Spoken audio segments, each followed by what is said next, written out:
Two of my neighbors attended as well and spoke very powerfully about how life-restricting this neglect is for them. At the same meeting, I also brought up the issue of the many potholes in the roads. Do you know how painful it is for someone with a bad back or back injury to go in a car when it jerks into a pothole? It's terrible. There was a manager from Capita, from Highways Service, I believe, in that meeting. And the response that I got, both in writing and from her, was that the pavements and road are inspected regularly according to the type of the road, monthly, 3 monthly, or 6 monthly. And the officers would require the exact locations of the problem areas. This highway manager, when I left early this meeting, went out after me, and I mean, she was very nice and polite, and she tried to make life easy for me, so she suggested that I will take photos of where the pavements are broken.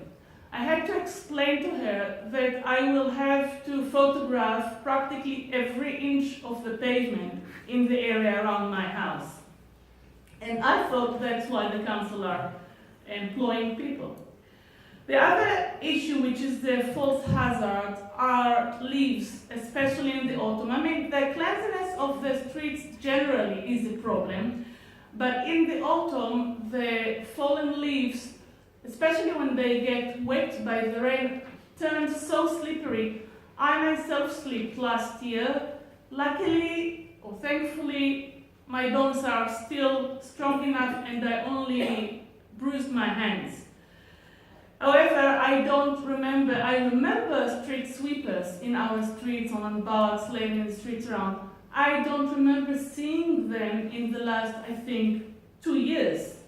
Again, it will be the council ultimately responsible for any accident to residents, any life-changing injury, but it is Capita who are collecting the revenue or the money from the undelivered service, from cutting down on street sweeping. And the last issue is the issue of grit during cold spells. And last year we had 2 spells of ice and snow.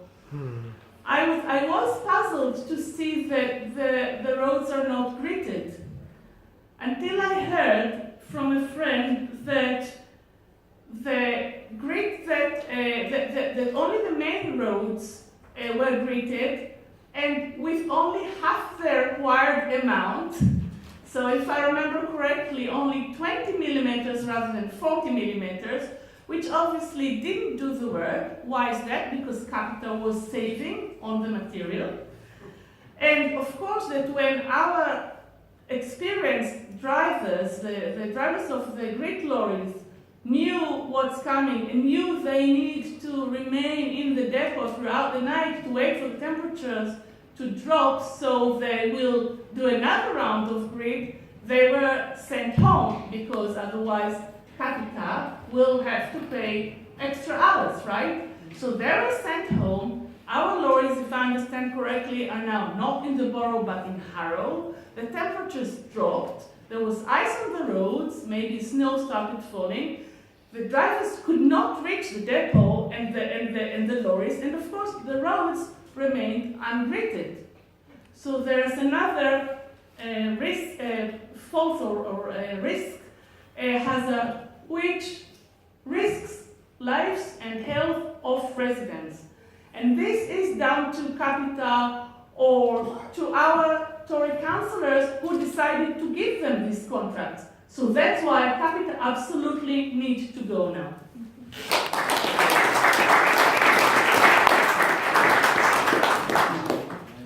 Right. Jennifer, could you come and read on behalf of the 12 residents of Hendon? Yeah.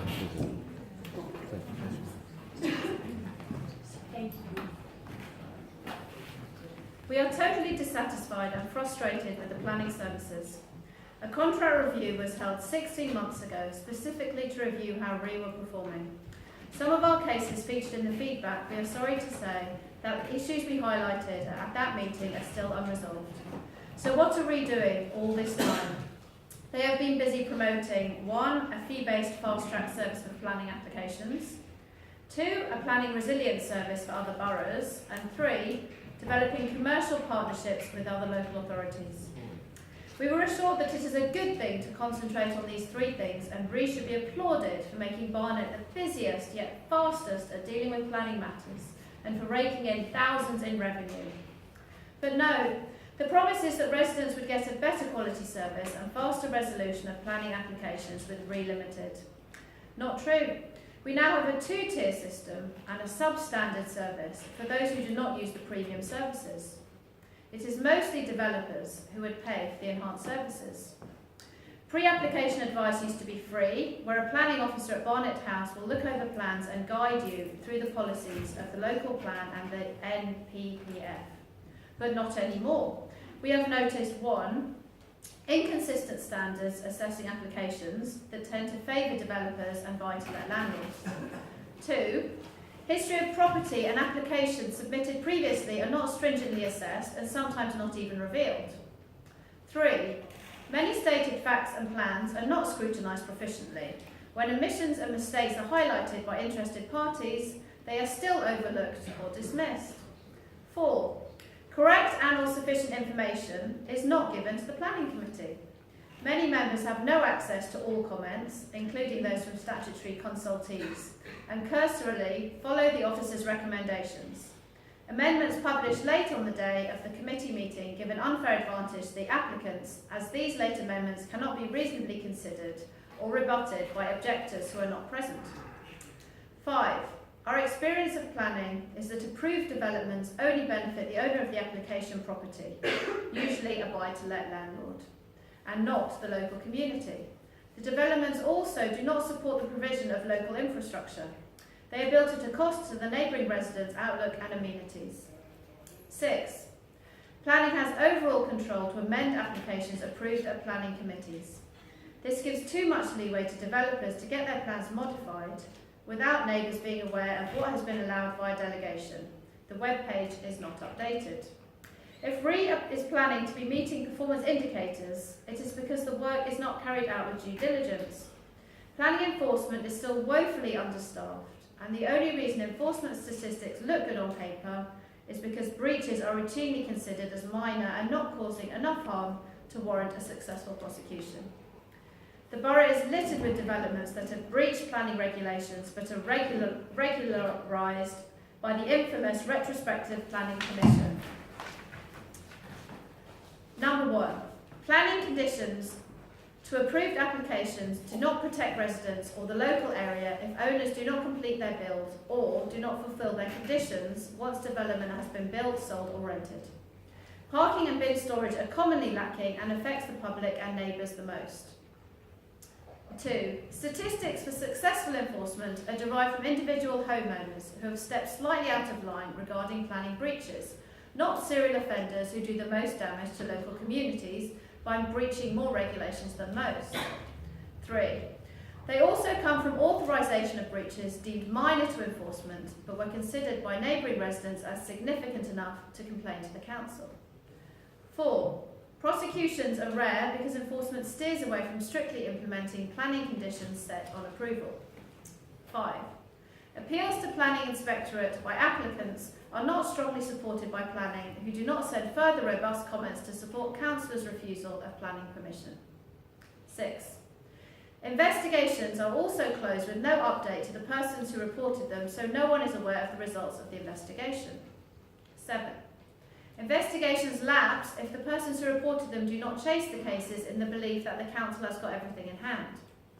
8, a climate of easy approvals and lax enforcement has attracted more developers and owners to contravene building and planning regulations in Barnet. The building control unit is minimally staffed. Most developers now choose to use external approved building control inspectors. These people are hard enough to get through to, do not reply to correspondence, and do not appear to have the same responsibilities as council building control inspectors. The consensus on the ground is that the planning, development and enforcement service is functioning in a way that is hugely detrimental to residents and the local area. Issues are not professionally dealt with. There seems to be a shortage of more senior staff, with many cases handled by trainees who do not live in the area. Officers must be continually challenged, and there is no confidence that the applications enforcements are dealt with in a fair and uncompromised manner. For example, number 1, Freedom of Information requests have detected more objections than reported in officer assessment reports. Is it poor staffing or negligence? Rush job or purposeful admission to get an application through? Number 2, enforcement refuses to penalise developer for demolition of a house without the requisite demolition notice, even though he has already done this before to a previous property. Is this giving out the wrong signal to developers? It is very wrong. We need to bring planning and enforcement services back in-house because it has got from bad to deplorable in the last 5 years. Development is fuelled by the money generated in the process rather than whether it will affect the neighbours and the environment. Kick out capita, of course.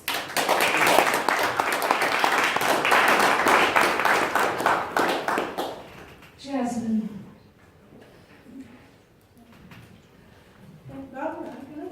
Can I point out to people the lovely decorations we decorated this council meeting with, where the blue posters show all the local authorities that had kicked out Capita. We need to follow through.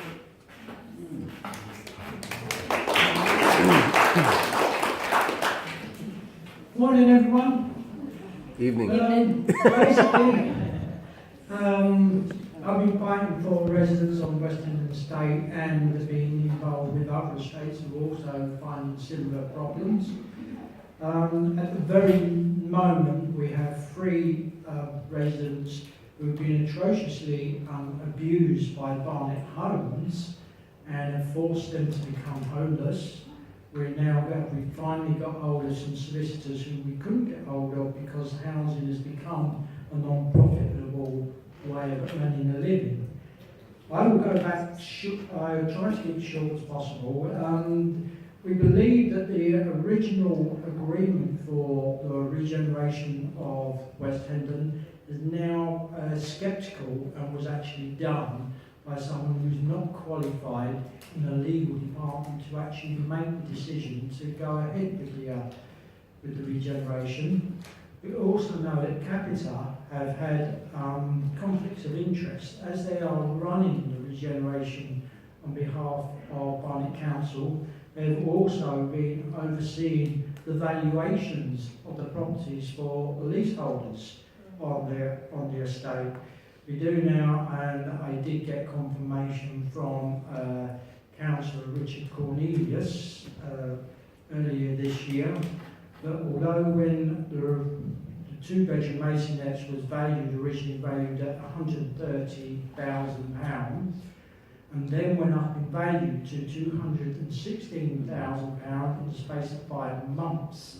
That was just before the public inquiry, the first one. He has finally admitted that they don't know where they got that figure from. And so the council will still not close it. Not forgetting, of course, it was Capita that was doing the valuations and would be gaining with the loss for the homeowners. Not forgetting, of course, that when they started the scheme, that they had planned that although the agreement was for all residents to have their homes, but the original plan, which they then come back with in 2013, was they wouldn't start building for the homeowners until they was knocking down Marsh Drive, which meant that virtually all the homeowners would have had to leave. They'd have had to leave on a very much discounted price, below Vice which Capita and that had already arranged. The residents themselves believe that it started off with 680 homes, of which 76% was council. When it's finished, it will be over 2,000 dwellings, with only just over 10% will be council. The other trick in the book is the fact that they're now ensuring that all these residents, although which have been kept for non-secure tenants, one has been kept for over 23 years as a non-secure council tenant, and still fighting in court to try to get themselves a secure place, is that it's now costing double for the taxpayer for these people to be housed elsewhere, whereas they could quite easily be housed on the estate if the council chose to do so. And there was talk, and I had talked with the councillors before the local election, and they was very confident that should Labour Council win, that they would be talking to Barretts, and they basically had already agreed that there would be enough buildings built to house all the current residents on the estate. That is now no longer taking place, and Barnet Homes themselves are now ensuring with the new housing allocation policy that everybody is no longer entitled to a council home, no matter how long they are. The housing allocation policy also states that if the council tenants are bringing more than £30,000 into the household, they will no longer be entitled to be a council tenant. And you've got succession rights. This is basically ensuring that more and more council homes go private. Now, Barretts, I know that there is Barretts, the directors, there's a bit of a swill over there. We still haven't found out about the final outcome with the bungee pavements, which Barretts was done for getting the local projects such as West Hendon and that was done for, and the contractors. So again, that's still something which needs to be looked into and chased up, which we're trying to do at the moment. We're also finding with the building projects, it's amazing that the fact that the new builds are causing so many problems. They're falling apart already. Residents are constantly getting trapped in the lifts. They can't phone out because you can't get the phone signals in. They're redigging up the foundations to the brand new ones which they haven't even finished yet. They are working on a 7-day rota to try to get this done. They're putting people into these buildings without them being finished. And the council does absolutely nothing. In all the years that we've been complaining, bringing it up, the highways, environment, the regeneration project, and CPF have done absolutely nothing. Even when residents have called them up and pulled them down to have a look, they've had a look, gone into Barretts, and then disappeared, and no report comes back to the resident. Now, these things are happening because there is money shifting. Me personally, I think that money is shifting so as to make this done. When this land, the Barretts cannot get their hands on the land until they've emptied these properties. We've now got a position where, although residents was told that they would be moving into new properties by November, some of them will still be sitting in the same old properties in February. They're all packed up, ready to go. It's because there is a constant rush. There is no monitoring of this whatsoever. There are now residents sitting there and they're getting burgled every other day because of the amount of properties which are now left open and opportunities are going in. You've got dangerous working positions where it's now far more dangerous than it's ever been for road users and pedestrians on the estate, and it's likely to stay that way because if Brent Cross does take off, that means West Hendon goes on hold. So the people will be stuck where they are. The traffic will get worse because the council wants the money from Brent Cross. So it doesn't matter which project is going on. They want that money from Brent Cross to cover everything else. And Capita, and I have to say this, I've got a brand new way of doing things with working relationship.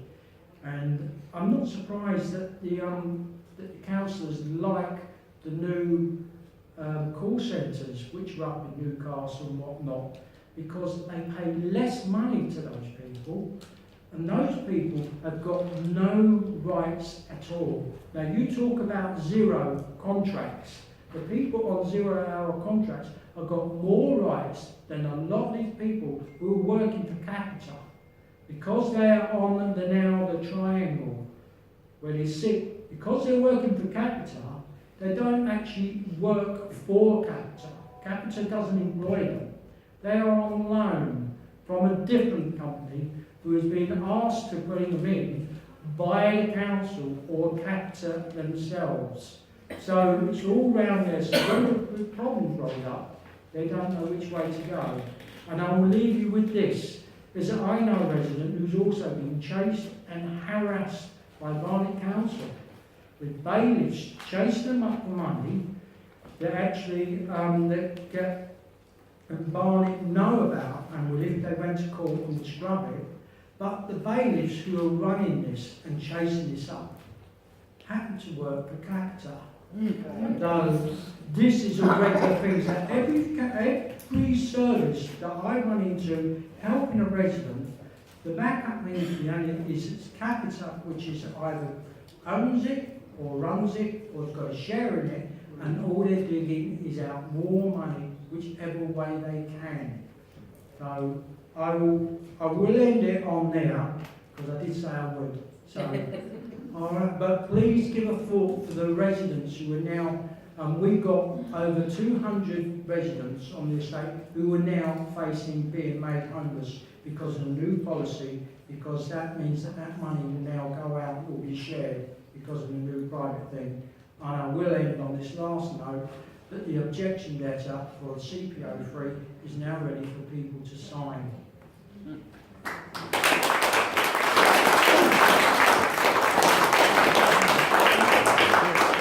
Okay, we have time for one last person, and Hutton wanted to make a statement.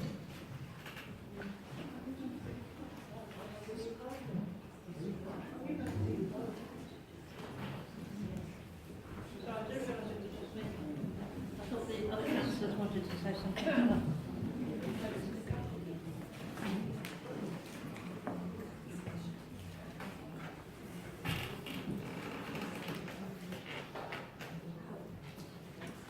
Anne Hutton, I'm Councillor for Woodhouse Ward. I've just written it's quite short, but it's just about the IT system. As a councillor, the assistance I've had from the officers in our IT department, as such, has been good. Inquiries are followed up, and if there are issues with the council equipment, these are dealt with promptly. The issues I have with the IT are more wide-ranging and to do with the system itself. Firstly, the website is a nightmare to navigate. If you key in one thing, thousands of options, none of which have anything to do with your inquiry, come up. I have learned to navigate around the system for most of the areas I need to use, but that is always on a trial and error basis, and some I've never managed to find. For example, if I type in the phrase forward plan of key decisions, the first thing that comes up is a question on what decisions the Cabinet have made. A, we don't have a Cabinet system in Barnet, and B, there don't appear to be any pending key decisions noted. The Council, so far as I understand it, is required by law to publish in advance a programme of its work for the coming 4 months, including information about any key decisions it expects to take. These are nowhere to be found on the council website unless they are buried so deep that people can't find them. Perhaps that's the plan. If I, as a relatively competent user of the system, can't find them, and that was just one example, how can we expect members of the public to access information it is their democratic right to have? I have complained about this, but didn't receive a satisfactory reply. Residents constantly complain to us that the council website doesn't work, and if they do manage to log anything, they virtually never get a response, which is why they come to us, of course. I also have far-reaching concerns with regard to the audit process. It came to light last year that sections of council business have been parcelled out to workers all over the country to enter various council data. This not only makes it very difficult for both councillors and the auditors to have an oversight with regard to what is going on, and means that too much has to be manually and individually checked, making quality assurance very difficult. It also means that individual errors are less easy to spot. I raised it as a concern over a year ago and again this year, asking what had been done to mitigate against individual errors, but I did not receive a satisfactory answer. I'm concerned that this has an impact on a wide range of council services. These practices may on the face of it save money, but in the long run make it more difficult and more costly for the council to ensure an efficient service with quality insight. Lastly, the IT equipment for councillors was changed after the May elections. I understand that equipment does need to be updated, but there have been numerous problems with the new equipment, and members find the Lenovo much less user-friendly than the iPad. There is a working group looking at this, but would have been much better to have consulted first, I think. Thank you.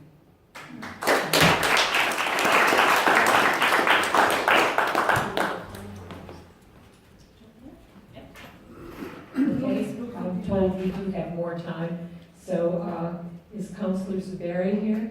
You wanted to speak?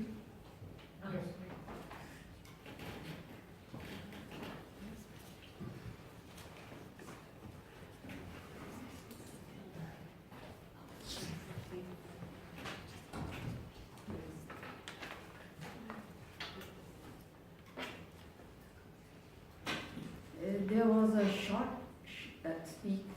Somebody said this is a very short speak, but mine is shortest. And I'm just very hurt about one thing with Capita. It's the Capita has insulted, humiliated, and practically tortured our poor residents of the neighbor areas through the bailiffs. The bailiffs would attack the poor residents around 6 in the morning and would not leave them until they had extracted cash out of them. Our wards suffered at the hands of Capita. How would Capita and the people who brought Capita would compensate for these insults and humiliations? This is my question to Capita. Please kick out Capita.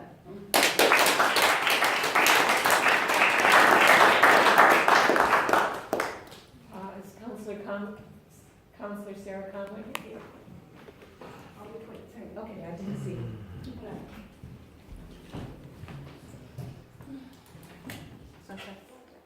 Hi, thanks Baps for hosting this evening. I just wanted to repeat what I said at the House of Commons one about the need for us to be able to communicate these stories outside to all of the residents and to get their stories in.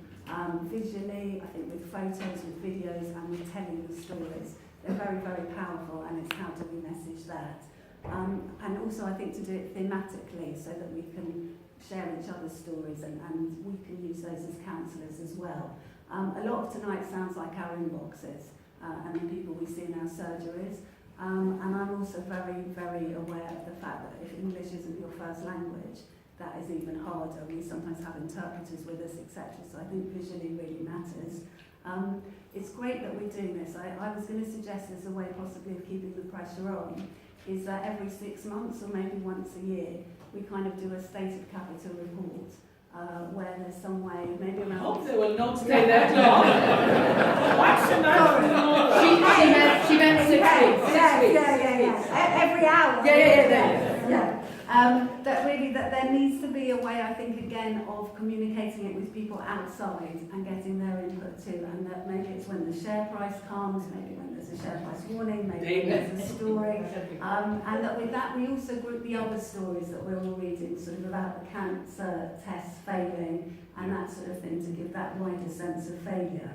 And lastly, I also wanted to say that the Labour alternative shouldn't just be about bringing things back in-house, obviously it must be, but there was a very interesting report published today by the Centre for Local Economic Strategies, and it was entitled Restoring Public Values in Public Services. And I think that that needs to be our message outside this room as to why this matters, beyond the cost, beyond the hassle, beyond the absolute ridiculous grief that Capita and our Tory Council are causing our residents. It needs to be about what do we stand for, and I think we mustn't lose sight of that either. Thank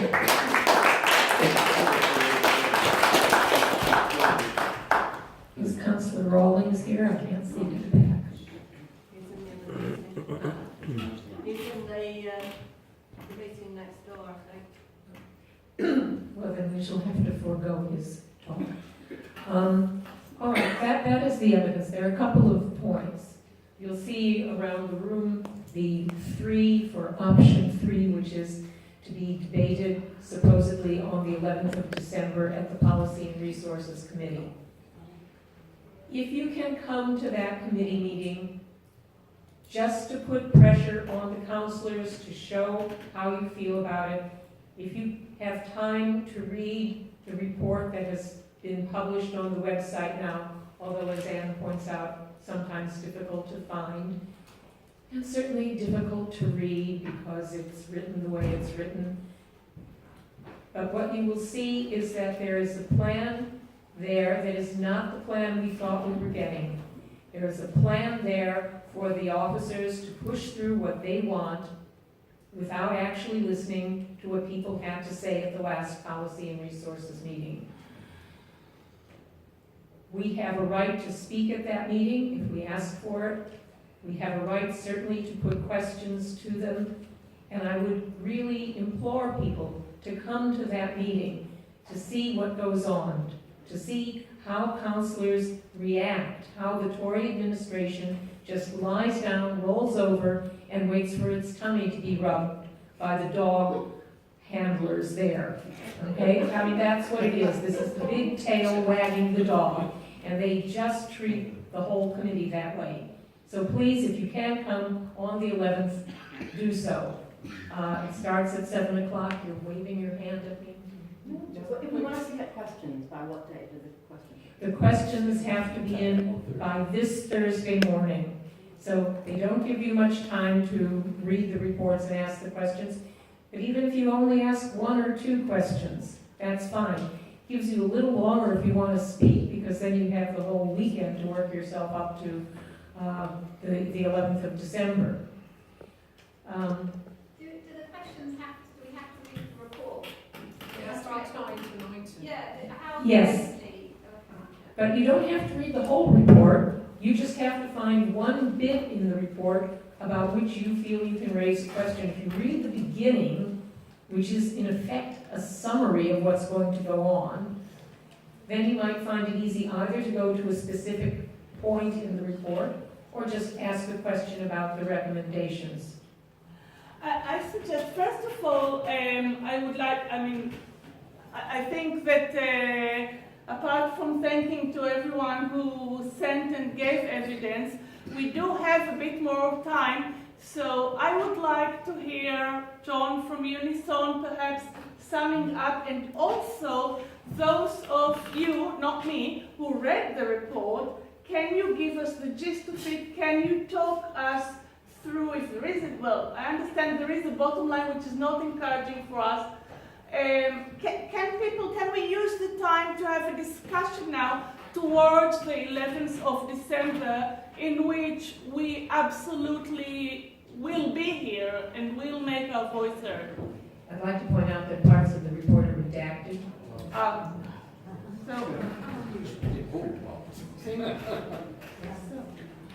thought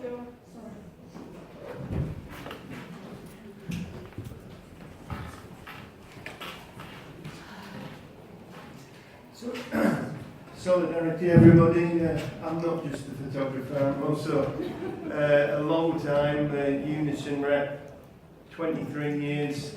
I'd just like to reflect that it's a little over 6 years ago, actually in this room on the 6th of December 2012, the fatal decision was made. Actually, the meeting started in this room with that thing there open there, but it ended in there as the councillors ran away from the public and the residents took over and occupied the committee rooms. I remember that day because that was the day that they decided that they would go for an option with Capita where literally hundreds and hundreds of redundancies were predicated on that business case. and they smashed up public services in Barnet in a way that they've never done on other contracts. I alert you to the blue sort of infographic there, because it's been a long and a bitter and a tireless campaign to try to convince the Tory council that they made a bad decision. I decided that I would look just at 2018, just 2018, because I could do a mastermind on Capita if I really had to, but I just wanted to focus on councils, because things happened in 2018. One was Capita's share price crashed for the second time in 2 years. Little over 2.5 years ago, the share price for Capita was 13 quid a share. I don't know what it was this morning, but at one point earlier this week, it was £1.03p. But those are the councils that have decided just in this year to bin the Capita contracts. If you get in conversations with Conservative councillors or senior officers telling you it's too difficult, remind them of these councils: Birmingham, Southampton, Blackburn and Darwin, Sheffield, and Vale of White Horse, a strange one, isn't it? West Sussex, Hounslow. And what I'm doing is every week I'm sending a mini briefing to councillors to say to them, whatever you're hearing from your officers that it's difficult, it's complicated, or Capita have got bigger and better lawyers, isn't it amazing how other councils have got similar contracts, are able to negotiate it? I think it's a political decision, but it's a decision that we can't afford any longer. This is the report that's been published late last night.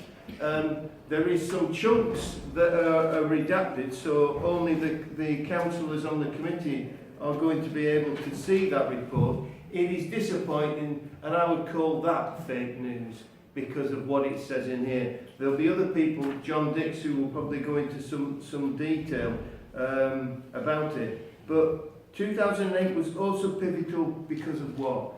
We'd had 2 Capita reviews by this council that said both contracts were relatively fine, a few little things not to worry. What happened this year, apart from the collapse of the share price, was of course the fraud. Yeah, the officers, the expensive paid officers, and the audit committee didn't see that coming, did they? They didn't see that coming. And what was fascinating about the fraud was that meant they had to come in and conduct what's called a forensic.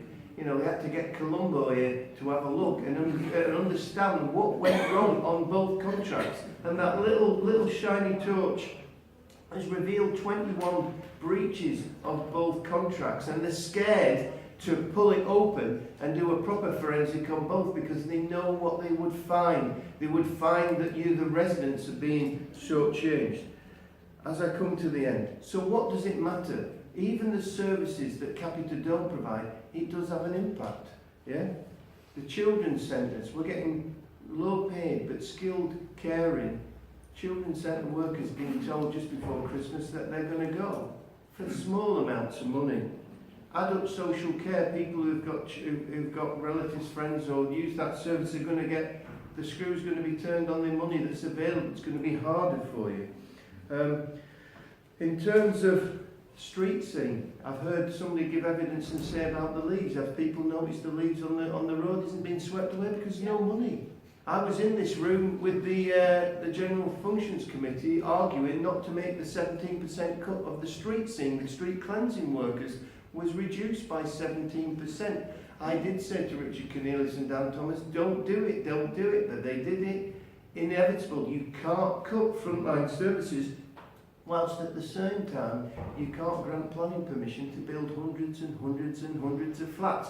There are some of our workers who clear away your bins. Do not touch them. They have nothing to do with bin gate. But they will tell you yourself there's not the same number of staff, yet this borough is growing, by 10,000 every few years. The bin gate scandal, does everybody know about bin gate? You do, don't you? But again, that was tied up into a budget cut. And why is this all related to Capita? Because when the council embarked on mass outsourcing, it was giving up its control of its budget. Originally, the council used to run all of these services. The minute you tie it into 10-year contracts means that you can't touch them. So that means you have to turn to the in-house service and you've got to say, you've got to deliver more. And that's where the tension is, and that's why it's spilling over. And unfortunately, in terms of residents, we've got a problem with the bins. I'm being assured that it's not a big problem. The workforce I volunteered on Thursday and Friday turned around and they felt it was failing residents. But what do the workers know? Okay, so it is really critically important, even if you're not able to speak next week. I know there will be people who do, but you have a right to speak. You get 3 minutes to talk. If you want to submit questions, that's even great. But what I think would be really important to speak to your friends and family and stuff is everything's connected. It's really important you come down on the 11th of December to listen, because the decision that they're making here is only to bring a few of the services and in effect kick into the long grass, so kick the can down the road. I'm saying to the leader, I'm saying to the chief exec, it's not a question anymore about what you need to do. It's you can't afford to keep paying Capita. You must kick out Capita. Thank you.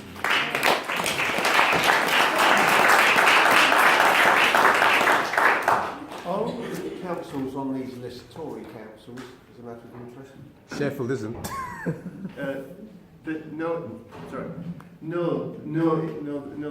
Mainly they're Labour councils. They're Labour councils now. However, some of them were Conservative councils in the past. I'd like to point out too a couple of things.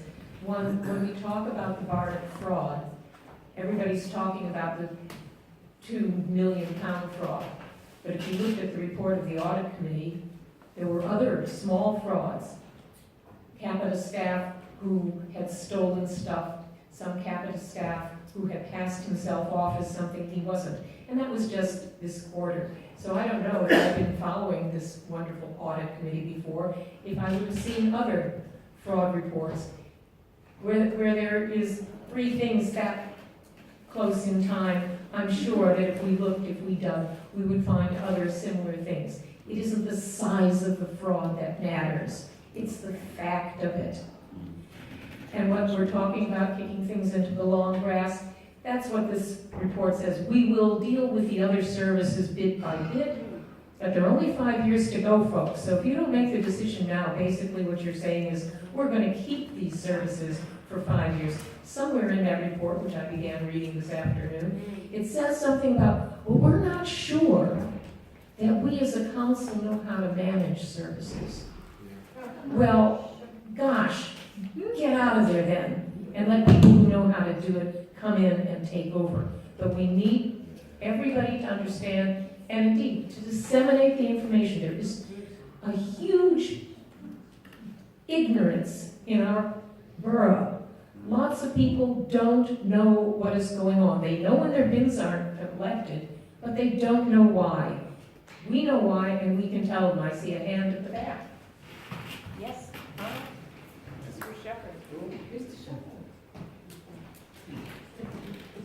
I thought we had a question.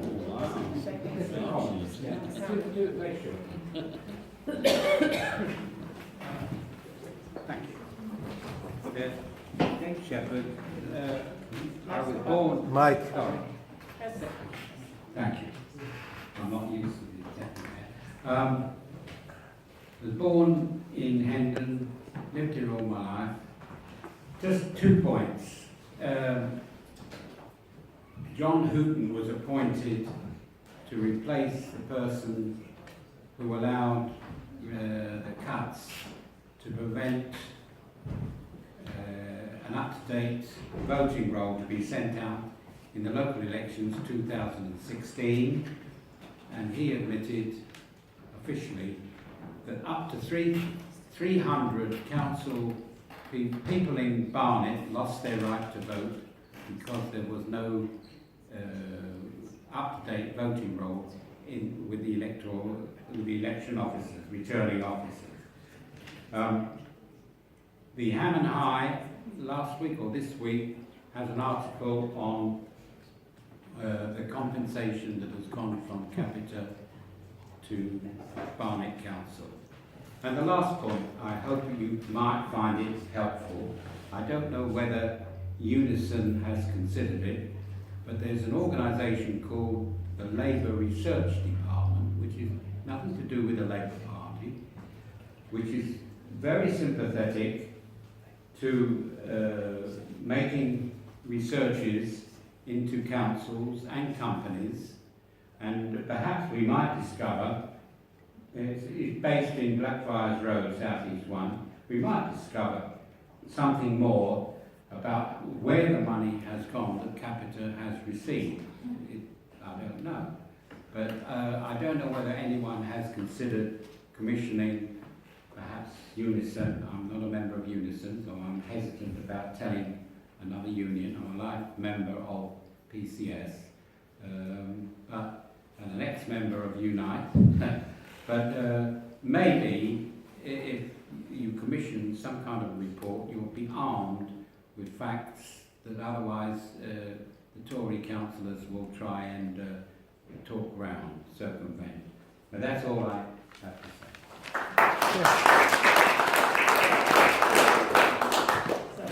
Just a quick question.